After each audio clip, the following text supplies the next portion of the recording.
The kid couldn't have been more than 7 solar cycles old.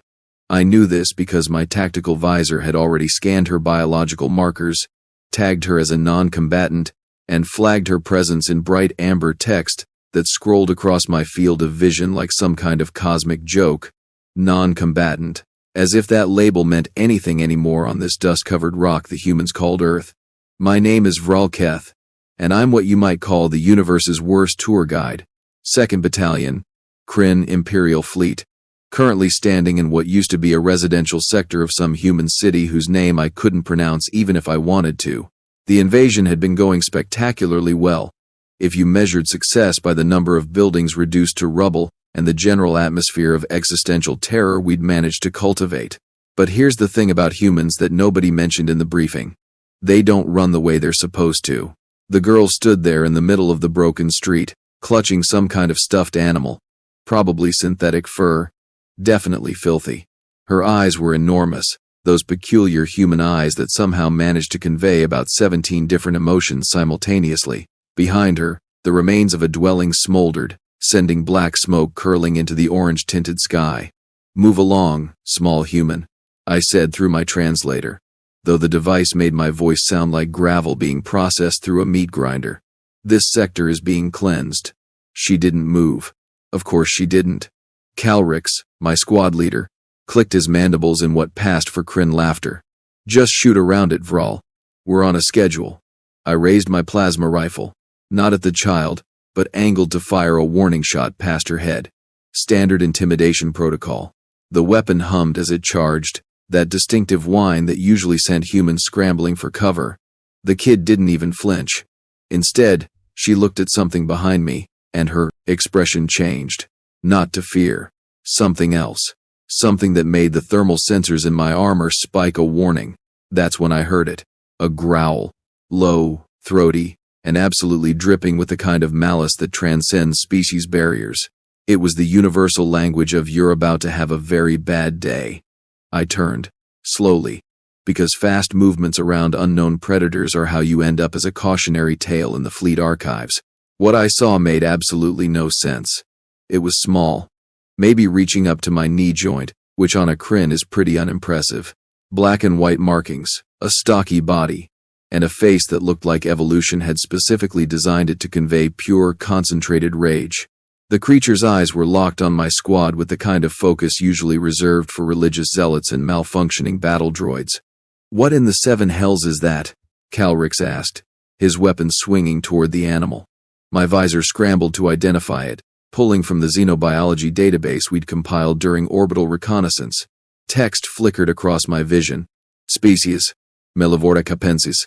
Common designation, honey badger. Threat level, error. Recalculating. Threat level, error. Recalculating." "It's having an identity crisis," I muttered. The database settled on something. Threat level. Inadvisable to engage. Inadvisable? That was a new one. The database usually went with clear categories like minimal, moderate, severe, or evacuate immediately. Inadvisable felt personal, like the algorithm was trying to give me life advice. The honey badger took a step forward, then another. It wasn't charging, not yet. It was measuring, calculating. I'd seen that same predatory assessment in the eyes of Krieg hunters before they struck, and those things had acid for blood and bad attitudes to match. "Vral, remove that pest so we can complete the sweep," Calrix ordered. I kept my rifle trained on the animal, but something was nagging at me. The kid hadn't run. She was still standing there, and now she was smiling. Actually smiling. This tiny human, surrounded by the burning remains of her world, was grinning at the small furry nightmare waddling toward armed soldiers in powered armor. "Did you see that?" Jintar, our heavy gunner, pointed at the honey badger. It just looked at me. It looked right at me, and I swear it winked. "Animals don't wink," Calrix snapped. That one did. The creature stopped about 3 meters from us, close enough that I could see the individual hairs on its coat, each one seemingly vibrating with barely contained violence. It sat back on its haunches and made a sound. Laugh might be too strong a word. Chuckle too gentle. It was more like the noise you'd expect from a malfunctioning reactor core, if that reactor core had opinions about your life choices and found them wanting. Scanning for rabies, I said, because that was something the briefings had covered. Humans had diseases, lots of them. Their animals probably did too. Scan results. No pathogens detected. Subject appears healthy. Subject appears very healthy. Warning. Subject cardiovascular efficiency, 127% above species baseline. Warning. Subject territorial response indicators off scale. Recommendation. Do not engage. There was that word again. Do not engage. The computer had never told me to not engage something this small before. I'd received proceed with caution warnings about creatures the size of assault vehicles. This thing looked like it should be worried about house cats, not armored soldiers. Calrix made a decision. He raised his weapon, pointing it at the honey badger. Moving to eliminate pest. Hold your positions. The animal's eyes narrowed. Everything happened very fast after that. Calrix fired. The plasma bolt screamed through the air, a lance of superheated death that could punch through reinforced steel. It should have vaporized the honey badger, turned it into constituent atoms, maybe left a small crater, where it had been sitting. The honey badger moved, not jumped, not dodged, moved. It was there, and then it wasn't, and the plasma bolt hit the ground where it had been with a sound like thunder having a tantrum. The honey badger reappeared 3 meters to the left, still making that horrible chuckling sound. What? Calrix's voice actually cracked. I didn't know Kryn voices could do that. The animal charged. You have to understand something about powered armor. It's designed to withstand small arms fire, environmental hazards, and direct strikes from most conventional weapons. The boots alone weigh 40 kilograms. We're essentially walking tanks. The honey badger hit Calrix like a furry missile. He went down, flat on his back, all 300 kilograms of armored Kryn warrior, toppled by something that probably weighed 7 kilos soaking wet. The honey badger was on his chest, claws scrabbling against the armor plating, making sounds that the translator couldn't even attempt to process. It was just outputting static and what might have been screaming. Get it off, get it off. Calrix was thrashing, trying to grab the animal, but it was too fast, too low to the ground, moving across his torso like a furious blur. Jintar opened fire. Plasma bolts lit up the street, but the honey badger was already gone, launching itself off Calrix and straight at Jintar. It ran up his leg, scrambled across his chest plate, and bit down on his helmet antenna. The antenna snapped. Jintar's heads-up display went dark, and he stumbled backward, firing blindly. One shot came so close to me that I felt the heat through my armor. The honey badger dropped to the ground, rolled once, and popped back up like this was all just a warm-up exercise. Tactical retreat, I yelled, which is military speak for run away before we all die. We ran. 3 battle-hardened Kryn soldiers in full combat gear, fleeing from an animal that probably couldn't reach our waists even if it stood on something. The honey badger pursued us for exactly 10 meters before it stopped, sat down, and made that chuckling sound again. I glanced back as we rounded a corner. The kid was sitting on the ground now, petting the honey badger like it was a domestic creature, like it hadn't just dismantled our squad in under 30 seconds. The animal was leaning into her touch, eyes half closed, looking for all the world like it was enjoying a pleasant afternoon. We regrouped 2 blocks away, behind an overturned vehicle that provided some cover. Calrix was checking his armor for damage. Jintar was trying to reboot his HUD. I was questioning every life choice that had brought me to this moment. Report, Calrix said, his voice tight. I think we just got beaten up by somebody's pet, Jintar offered. That was no pet. That was a weapon, a biological weapon. I pulled up the database again, digging deeper into the honey badger files. What I found didn't make me feel better. According to the accumulated human data we'd harvested, honey badgers were known for attacking animals 50 times their size. They regularly fought lions, hyenas, and something called Cape buffaloes. They had been documented taking on multiple opponents simultaneously. They had skin thick enough to resist machete strikes and loosely attached enough that they could twist around and bite attackers even when gripped. And apparently, they were immune to most toxins, including several that would drop a Kryn in seconds. Why would humans keep these as companions? Calrix asked, reading over my shoulder. They don't, I said, scrolling through more data. These things are wild. They just exist. On the same planet as humans. Humans just learned to stay out of their way. There was a long pause while we all processed that. So we invaded a planet, Jintar said slowly, where the wildlife is more dangerous than the inhabitants. Technically, the inhabitants are dangerous, I corrected. Remember Lieutenant Scorn's squad, ambushed by humans with improvised weapons. Only 2 survivors. Right, but those were adult humans with weapons. This is a furry ankle-biter. A plasma bolt hit the vehicle we were hiding behind, melting through the metal like it was tissue paper. We scrambled away as return fire lit up from a ruined building across the street. Humans, of course, because this day wasn't complicated enough. Suppressing fire, Calrix ordered, and we opened up, firing blind into the structure. The incoming fire stopped for about 3 seconds. Then it resumed, coming from a completely different angle. The humans had moved, flanked us while we were pinned down. I was starting to see a pattern here. We were fighting on their home ground, against opponents who knew every street, every building, every possible ambush point. And those opponents included both the humans themselves and apparently the local wildlife, which seemed to have a serious attitude problem. An explosion rocked the street. Human grenade, thrown from a window. We dove for cover as shrapnel pinged off our armor. My visor tagged 4 human combatants, all adult, all armed with projectile weapons, pre-invasion military, based on their coordinated movement. They were pushing us back. Actually pushing us back. Our squad had been assigned a simple sweep and clear operation, and now we were retreating from a position we should have held easily. This wasn't in the invasion projections.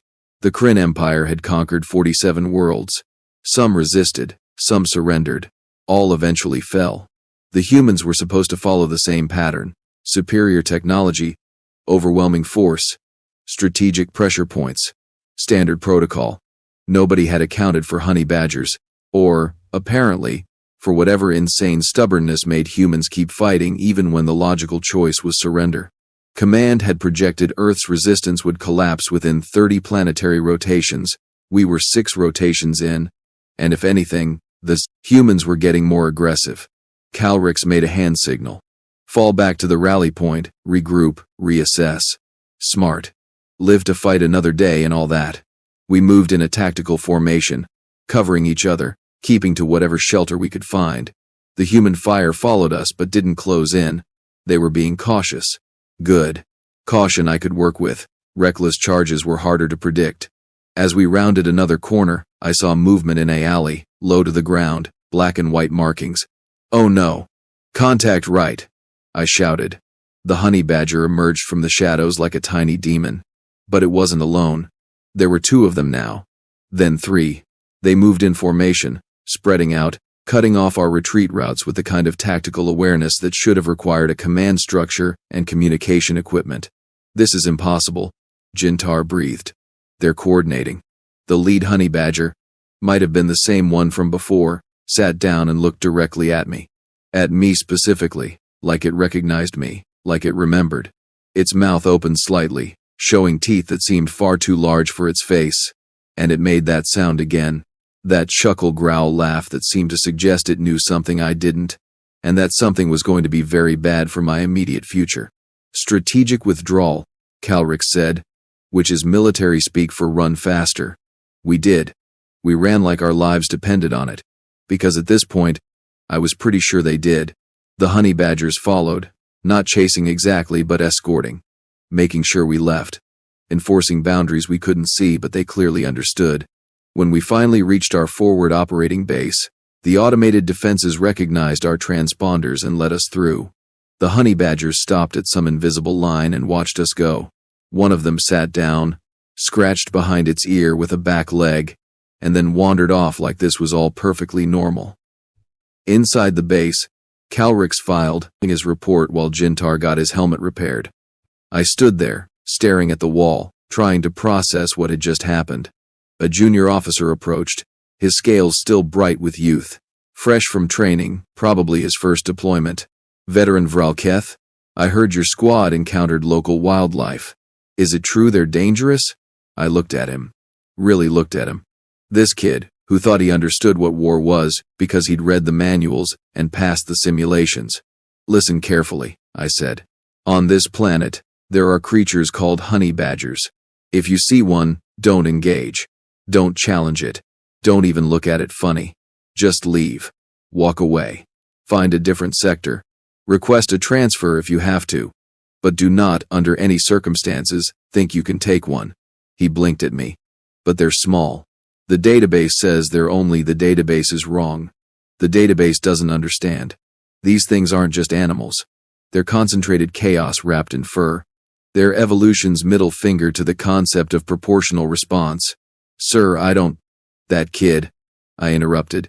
That human child in the combat zone. She wasn't afraid because she knew something we didn't. She knew that Honey Badger would protect her. And it did. It dismantled 3 armored soldiers to keep her safe. So when you're out there, doing your sweeps, remember that. Remember that the humans have allies we didn't account for. Allies who don't care about our weapons or our armor or our empire. The junior officer nodded slowly, probably thinking I'd lost my mind. Maybe I had. Combat stress, they'd call it. Battlefield fatigue. But I knew the truth. We hadn't just invaded Earth. We'd invaded a planet where humans had learned to coexist with creatures that fought lions for fun. Where house pets could be more dangerous than trained soldiers. Where even the children had guardians that made our battle protocols look like suggestions. And somewhere out there, in the ruins of that city, a honey badger was probably taking a nap, completely unconcerned about the galactic empire trying to conquer its home. That thought should have been funny. It wasn't. Because tomorrow, we'd have to go back out there. The briefing room smelled like recycled air and poor decisions. Commander Vral-Keth stood at the front, his scales slightly darker than usual, which meant he was either stressed or about to announce something nobody wanted to hear. Based on the last week of operations, probably both. Sector 7 remains contested, he began, his voice carrying that peculiar rumble that Kryn commanders develop after years of shouting orders over weapons fire. Human resistance continues to exceed projections. Casualty rates are, frankly, embarrassing. That was putting it mildly. Our battalion had started with 200 soldiers. We were down to 143. The humans hadn't just contested territory. They'd reclaimed it, then booby-trapped it, then reclaimed it again when we tried to sweep the traps. New intelligence suggests the humans are receiving assistance from indigenous fauna, Vral-Keth continued, and I felt every eye in the room turn toward me and my squad. Great. We were the cautionary tale now. Vral-Keth pulled up a holographic display. Footage from my helmet camera played out for everyone to see. The honey badger, moving like liquid violence, taking down Calrix. The retreat. The coordinated pursuit. When it finished, the room was silent except for the hum of the projector. Questions? Vral-Keth asked. About 50 hands went up. Belay that. No questions. Here's what matters. These creatures, these honey badgers, they're not isolated incidents. Reports are coming in from 6 different battalions. Always the same pattern. Small animal, disproportionate aggression, complete disregard for conventional threat assessment. Intelligence believes the humans may be training them. Sir, I spoke up, because apparently I'd lost all sense of self-preservation. With respect, I don't think those things can be trained. They're not following orders, they're just existing, aggressively. Vral-Keth's eye ridges lowered. Elaborate. The one we encountered wasn't protecting territory for strategic value. It was protecting that kid because that's what it does. The database says they're solitary animals normally, but when humans are involved, especially young ones, behavioral patterns shift. They're not weapons. They're unpredictable. Then we adapt, Vral-Keth said. New protocol. All squads are equipped with stun nets and tranquilizer rounds rated for Earth megafauna. Anything smaller than a human adult that shows aggression gets netted and contained. We're not losing more soldiers to oversized rodents. Calrix raised a hand. Sir, with respect, I don't think nets are going to work. Why not? Because I watched one dodge plasma fire at point-blank range. Whatever reflex speed those things have, it's beyond anything in our tactical database. It moved like it knew where the shot would be before I pulled the trigger. Murmurs rippled through the briefing room. Vral-Keth raised a hand for silence. Nevertheless, those are your orders. We have a war to win, and we're not letting Earth's petting zoo stand in our way. Dismissed. We filed out, and I caught up with Jintar in the corridor. His antenna had been repaired, but he kept touching the spot where the honey badger had snapped it off, like checking it was still there. "You think the nets will work?" he asked. "Absolutely not." "Yeah, me neither." We geared up for the next patrol, loading the specialized equipment. The stun nets were compact, spring-loaded launchers that could deploy a conductive mesh over a 3-meter radius. In theory, they'd immobilize anything caught inside. In practice, I suspected they'd just make the honey badgers angrier. Our new assignment was Sector 9, a residential area that had seen minimal combat. "Easy, sweep," they said. "Low risk," they said. "Just check for stragglers and secure the perimeter." The ruins told a different story. Buildings here were mostly intact, which somehow made it worse. You could see how people had lived. Toys in yards, vehicles in driveways, little markers of normal life, now abandoned. Our boots crunched on broken glass as we moved through empty streets. "Movement, 11 o'clock, Calric signaled. We raised weapons, but it was just a dog. Scrawny thing, ribs showing, probably hadn't eaten in days. It looked at us, whined once, and limped into an alley. "Harmless," Calric said. "Keep moving." 3 blocks later, we found the humans. They were holed up in what looked like a school, judging by the small desks visible through broken windows. Maybe 15 adults, twice that many children. Our scanners picked up minimal weapons, nothing that could seriously threaten armored troops. Standard protocol said we should call it in, let command decide whether to negotiate surrender or use force. But Calrix was apparently feeling ambitious. "We can secure this ourselves," he said. "Minimal resistance, quick extraction, boost our mission statistics." Or, I suggested, we could not do that and go literally anywhere else. "You're still rattled from the wildlife encounter. These are just humans. Standard containment procedures apply." Jintar looked at me. I looked at Jintar. Neither of us thought this was a good idea, but orders were orders. We approached the school, weapons ready but not raised. Non-threatening posture, like the manual suggested. Calrix activated his external speaker. "Humans of this structure, you are surrounded by Kryn Imperial forces. Exit peacefully, and you will not be harmed. You have 30 seconds to comply." Silence. Then a voice, human, male, speaking through some kind of amplification device. "You got about 10 seconds to leave before you regret this." Calrix's mandibles clicked. Annoyance. "You are in no position to make threats. We have superior numbers, superior weapons, and superior armor. Surrender is your only logical option. Logic left the building when you guys showed up. But hey, if you want to do this the hard way, be my guest." That's when the first honey badger appeared.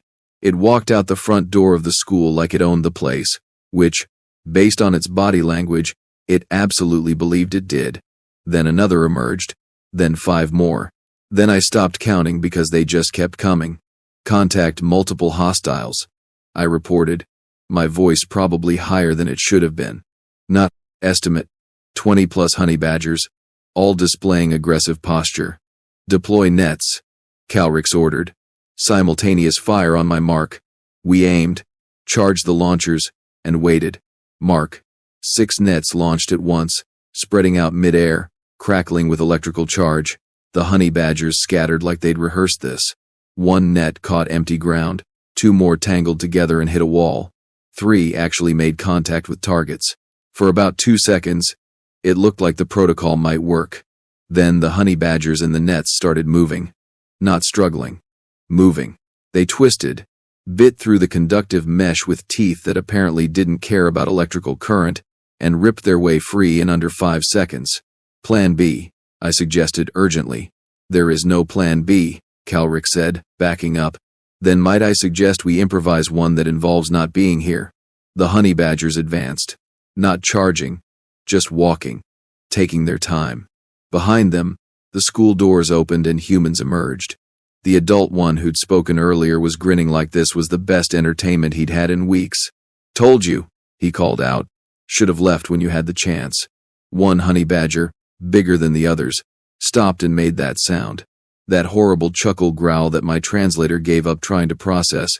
The other honey badgers spread out, flanking positions, cutting off, retreat routes. They were hunting us. "Suppressing fire," Calrix ordered. panic finally cracking through his command voice. We opened up with plasma rifles. The bolts lit up the street, superheated air crackling, enough firepower to level a building. The honey badgers moved through it like we were shooting blanks. One took a glancing hit that should have cooked it instantly. The first singed, it shook itself off, and kept coming. Retreat! Calrix screamed, which made it official policy now. We ran. Again. This was becoming a pattern I didn't enjoy. Behind us, the honey badgers pursued with that same unhurried confidence. They knew they had us. They knew we knew they had us. This was just the victory lap. Jintar went down first. Not tackled. Exactly. More like 3 honey badgers. Simultaneously decided. His legs shouldn't work anymore. They hit his knee joints with precision that suggested either incredible luck or tactical planning, and he crashed face first into pavement. Jintar. I skidded to a stop, turning back. The honey badgers were all over him. Not mauling, but climbing. Exploring his armor, testing seals, looking for weak points. Jintar was screaming, thrashing, but couldn't shake them. One found the emergency release on his helmet, and I swear on my ancestors' scales, pulled it. The helmet popped off. Jintar's face was exposed, eyes wide with terror. The honey badger looked at him, looked at the helmet, looked back at him, and then casually tossed the helmet aside. It was making a point. Leave him. Calrix grabbed my shoulder. We can't help him. Every instinct said he was right. Every training protocol agreed. But Jintar was my squad mate, and leaving him felt wrong on levels I didn't have words for. Then the humans arrived. They came out of the school at a run, but not attacking. They went straight to Jintar, pulling the honey badgers off with practiced efficiency. The animals let themselves be moved, which somehow scared me more than if they'd resisted. This was cooperation. Strategy. One human, a woman with gray hair and a face that had seen too much, looked up at me. Our eyes met across the war zone. Go, she said simply. While they're letting you. I went.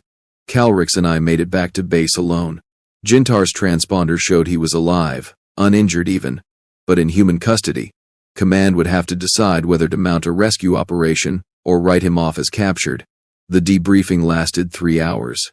Vral listened to everything, watched all the helmet footage, and sat in silence for what felt like an eternity afterward. Finally, he spoke. This changes operational parameters significantly. Sir, I said carefully. Permission to speak freely? Granted. We're not winning this war. We can't win this war. The humans are one thing, but their entire planet is hostile. The wildlife doesn't follow engagement rules. They don't retreat when outgunned. They don't respect power armor or plasma weapons or any of our advantages. And the humans know this. They're using it. Every engagement, every patrol. We're not just fighting soldiers. We're fighting a whole ecosystem that evolved to be stubborn and mean. Vral's scales rippled, a sign of deep thought. Continue. Earth isn't like other conquests. Other species, when we demonstrate superiority, they fold. They surrender. They recognize the inevitable. But humans, they've been living on a planet that's been trying to kill them since they evolved. Predators, diseases, weather, other humans. They're adapted to survive impossible odds. And their animals are the same way. That honey badger probably weighs 7 kilos. It should be prey for anything bigger. Instead, it fights things 50 times its size and wins. That's the whole planet, sir. Everything here is disproportionately dangerous. Vral considered this. Around us, other officers were listening now. The conversation having drawn attention. Your recommendation? Vral asked. I took a breath. This was career-ending, probably. But I said it anyway. Withdraw. Call this invasion a failed experiment and leave before we lose more troops to badgers and whatever else is out there. This planet isn't worth what it's costing us. The room erupted. Half the officers were shouting agreement, the other half calling me a coward. Vral raised a hand, and silence fell. Your honesty is noted, Vral-Keth. But the decision isn't mine to make. That comes from Imperial Command, and they've invested significant resources in this operation. We don't withdraw just because the locals have sharp teeth. 3 days later, Jintar was returned. The humans just brought him back, walked him to the perimeter, handed him over, and left. He was unharmed, well-fed even. They'd treated his minor injuries and sent him back with his armor cleaned and repaired. They wanted me to give you a message, Jintar said during his debriefing. The woman, the one with gray hair. She said to tell command that Earth isn't for sale, isn't for taking, and every day we stay, more of us will meet the honey badgers. She said it smiling, sir, like it was a joke, but I don't think it was a joke. It wasn't. Over the next 6 planetary rotations, casualty rates tripled. Not from human weapons, though those were bad enough. From wildlife. Honey badgers became the least of our problems. There were reports of something called hippos attacking an entire platoon. Cassowaries, whatever those were, had hospitalized 7 soldiers. Someone encountered a moose and barely survived. Command finally made the call. Full strategic withdrawal. Earth was designated a prohibited zone. Too hostile for colonization, too costly for conquest. The official report cited overwhelming resistance and unacceptable loss projections. The unofficial reason, the one that circulated through the fleet afterward, was simpler. We got beaten by honey badgers. The last transport lifted off on rotation 47. I watched Earth shrink in the viewports, that blue-green marble with its white cloud swirls, looking peaceful and beautiful from orbit. But I knew better now. That peaceful-looking planet was home to humans who'd learned to survive alongside creatures that treated combat as recreation. They'd been forged in an environment that didn't coddle weakness, didn't reward surrender, didn't accept defeat as final. And the honey badgers, those ridiculous, impossible, absolutely terrifying little monsters, they were just one species among thousands, all equally stubborn, all equally unwilling to back down. The Kryn Empire had conquered 47 worlds. Earth would not be the 48th. As we jumped to hyperspace, leaving the solar system behind, Calric sat down next to me in the mess hall. You think they knew? He asked. The humans. That their wildlife would do that? I think, I said slowly. They've been living with it so long, they forgot how insane it looks to outsiders. To them, honey badgers are just Tuesday. Another thing that might kill you if you're not careful. They've got so many things that might kill you, they probably have a ranking system. Scary thought. Scarier thought. Somewhere down there, that little girl is probably still playing with that honey badger. Petting it, maybe feeding it, and it's protecting her just like it protected her from us. That's normal for them. Calrix was quiet for a moment. Then he laughed. That clicking mandible sound. We really tried to invade a planet where the pets are more dangerous than the people. To be fair, the people were also pretty dangerous. True. But the honey badgers, man. The honey badgers. I raised my ration pack in a mock toast. To honey badgers. The smallest, angriest, most effective soldiers Earth never had to recruit. Calrix clinked his pack against mine. To Earth. The planet that won a war without even trying. And somewhere, millions of kilometers behind us, on a small blue world that had seen off in its first alien invasion, a honey badger was probably taking a nap in the sun, completely unaware it had helped save its planet. Or maybe it knew. With honey badgers, you could never really tell.